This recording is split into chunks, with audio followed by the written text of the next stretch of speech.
Panda. I got broads in Atlanta. Just to throw me in the family. Credit cards and the scammers. Hey guys, welcome back to Top Tech Review. In this video I'm doing a product review on the Xbox One and Xbox One S. I'm doing pros and cons of these consoles, and I'm also giving you my opinion if it's worth upgrading or just waiting to see if the Xbox One X comes out this fall. With that said, let's hop into it. We'll start with the Xbox One. Okay, so I'm going to go over the top 3 majors, pros and cons that I picked out. The rest will be displayed on screen for you guys. So the first one for the pros was Fast Snapping Tool, which offered a multitasking tool for users on the interface. So you can have 2 apps running at once. This console also offered an HDD drive, so you could hook up a hard drive or solid state drive. Another cool feature that it offered for the pro side was voice control. Now moving on to the cons. One major complaint that users had was size. It was really bulky and big, and to add to the bulk was the power supply was external rather than internal. Voice command only worked half the time, and there was no Bluetooth setup for the controllers. Another big fallback that this console had was that there was no backwards compatibility for discs. So many people that had Xbox 360 games couldn't use them on the Xbox One. Another con, I should say, was lower specs than the PS4. Now moving on to the Xbox One S, which I personally own, which is being displayed on this video. This is a console that I bought a few months back. As I said before, this Xbox here is about 40% smaller than its predecessor, and it has an internal built-in power supply, so the wires and the bulk is lessened down by a lot. This console also offers 4K HD. It has an IR blast and better controller. They redesigned the controller a little bit as well. Moving on to the cons. No Kinect hookup, so people that use Kinect heavily needed a USB supplement so that they could use their Kinect still.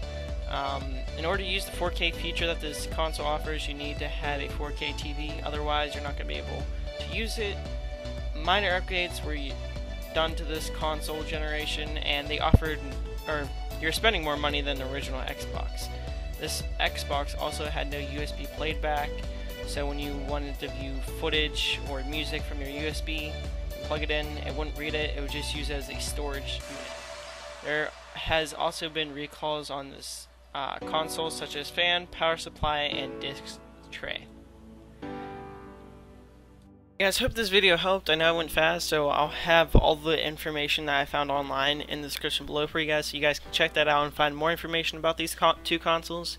But yeah, in my personal opinion, if you already have an Xbox One, there's no sense in upgrading to the S, because the Xbox X is just around the corner, and you're going to get more features out of that Xbox rather than the Xbox One S. Quality-wise, design-wise, power-wise, and entertainment-wise, you're going to get a lot more than what this S offers. The only reason I got one was because, you know, I don't plan on really upgrading to the X anytime soon. I'm not a big console player. I'm more of a PC player, as you can tell. And so I just got that just because it came with a game, and it was a little bit cheaper than what the other consoles were offering for. Plus I got more into the out of the box than I can English today, I swear. More than what I would have if I would have bought the other console. So but if you're if you're just like me, if you're not much of a console player and you just want an Xbox, I'd shoot for the S, just because you're going to get more features. It's going to be a better, more smoother experience with the S rather than the Xbox One. Yeah, it will be cheaper, but only by $50, maybe $100. And especially with the X coming out, the Xbox One S prices are going to drop majorly.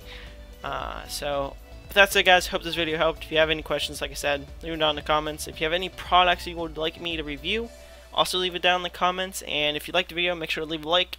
With that said, I am out of here. Stay awesome, and I'll see you guys next week on Top Tech Reviews. Peace.